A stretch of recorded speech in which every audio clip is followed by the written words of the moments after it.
conditions possibles, de faire au mieux avec un enfant. Très pudique, il n'en dira pas plus. Discret, Julien Doré l'est aussi quand il s'agit de ses bonnes actions.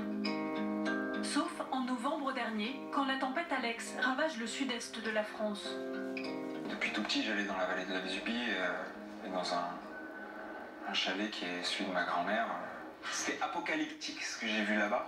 Le lit de la rivière s'est élargi x10. Le chanteur mobilise alors ses célèbres connaissances. J'ai commencé à envoyer textos, appeler des amis chanteurs, artistes, comédiens, sportifs et leur dire voilà, je veux faire une tombola et est-ce que déjà vous êtes partant pour me suivre et me confier des lots à vous, des trucs un peu fous, est-ce que vous seriez d'accord?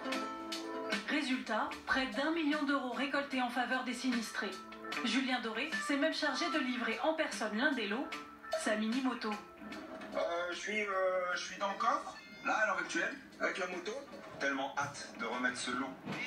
Plus de moto donc pour tracer sa route. Bon, je vous la confie. Mais pour Julien Doré, le plus important c'est le chemin parcouru. Une leçon de son grand ami, le chanteur Christophe, décédé en avril dernier des suites du Covid. Je me rappelle que c'est lui qui m'a appris à jamais utiliser le mot carrière, par exemple. Il me dit ce mot, il est moche, t'as un chemin, t'as un truc, mais t'as pas de carrière. La carrière, ça n'existe pas. Continue à chercher tout le temps, cherche des nouvelles choses, prends des virages inattendus, amuse-toi. Et c'est bien le plan. En octobre prochain, Julien Doré doit entamer une grande tournée, 40 dates dans les plus grandes salles de France, à condition que le monde se remette à tourner rond. Le monde a changé. C'était le journal de la rédaction. Merci de votre fidélité. Dans un instant, scène de ménage, puis chasseur d'appart. Et je vous retrouve ce soir pour le 19:45. À tout à l'heure. Retrouvez M6 Info sur vos réseaux sociaux.